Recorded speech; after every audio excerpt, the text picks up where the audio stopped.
Now, we all know that councils across the country are having to make drastic cuts, and local libraries are particularly in the firing line. Some have managed to stay open through the dedication of volunteers, but can this work for every library? Anita Rani has been to find out. Libraries have always played a really important role in my life. I love everything about them, that cosy, warm feeling, the distinctive, musky smell, but most importantly, the fact that you're surrounded by all those brilliant words. But with budgets being squeezed, local councils are having to make difficult choices. Across the UK, many libraries are closing or reducing their opening hours, and librarians are losing their jobs. This used to be the library for Fry and Barnet in North London, but it doesn't exist anymore, and that's prompted an angry protest from the people who once used it. Last month, some of the locals decided to occupy the building in protest. People feel that the library is the centre of their community. It will partly destroy this sense of villageness and this sense of community. The council told us budget cuts meant they had to save £1.5 million from their library service, and they acknowledged that not every resident would be happy with their changes. I feel devastated that my local library is closed, and it doesn't seem right. Our community has said no. All the schools and all the businesses around here have said this library needs to stay open. In the weeks following the closure, the protest group decided they would try and run their own makeshift library on Saturdays. They call it the People's Library, and it relies on the honesty of local people to return the books. According to the group, the council have offered them a building where they can run their own voluntary library, but campaigner Martin Russo is keen to find out if a library run by volunteers can ever hope to survive in the long term. So I'm taking him on a bit of a trip outside London. Here in Chalfont St Giles in Buckinghamshire, they've set up a library with no professional staff.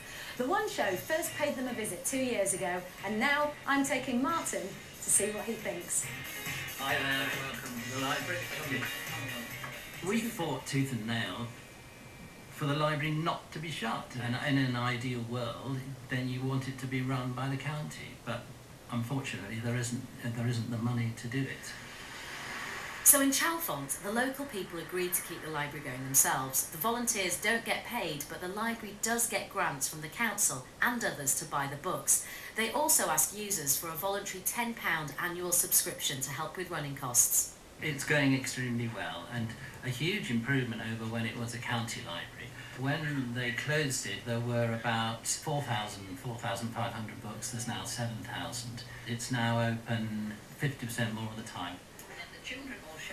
They've even managed to keep children's groups going.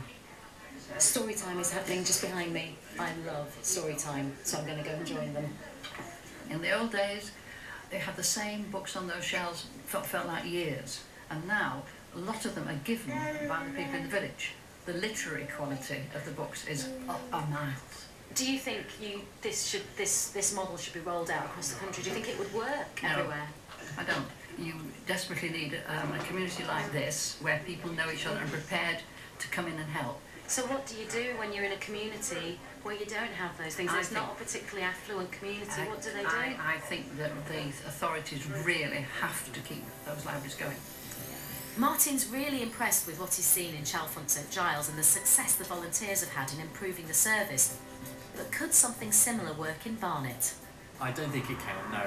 I'm sorry, but it's no replacement for a paid library service from the local authority with paid librarians. In Fry and Barnet, the People's Library is continuing to operate, but the campaigners do not want it to become a replacement for the council library. None of us have the time or the inclination to run this service. We're far too busy. We've got families working full-time, studying. Really disappointing that the council has not listened to us. The campaigners are considering whether one course of action might be to challenge the closure in the courts. In other parts of the country, some councils have been forced to rethink their plans to close libraries. Well, Melvin, you're a Cumbria lad. Did libraries play a big part in your growing up? At one stage in my life, they were everything. They were absolutely everything. Yeah, we didn't have books. We lived in the council house yard, and in the corner at the bottom was the library. And I used to go with my dad on Tuesday nights and Friday nights up the steps. Mr. Carrick was the librarian, and used to say, you say, I think you should read that, I think you should read that. You can move on to that now. And for 4 or 5 sort of crucial years before I went to a school that had a library, I just read and read and read from that library. And it's fantastic, these volunteers trying to keep them open, and they're all over the place. Yeah, and sure. good luck to all of them. It's for many people, it's the entrance to 100 new worlds. Yeah. And you're a good man, because you did say you're donating your books to a library in London. Yes. Yes. Good. Well, we couldn't have you on, Melvin, without playing a bit of this. It has to be one of the best theme tunes. It's brilliant. Isn't it? Of any. What a time. Yeah. The South Bank show, it's back on Sunday, isn't it? So Yes. you've got 6-hour-long shows. What subjects are you covering? Well, on Sunday we started with Nick Heitner. He's never been a profile of him before. He's the director of the National Theatre, which is, some people think is the greatest theatre in the world, in the greatest city theatre in the world, and somebody thinks he's the best director in the world. So there's him. Then the next is Pat Barker, who writes wonderful novels about the First World War, really tough, hard, marvellous novels. And then we do Grime.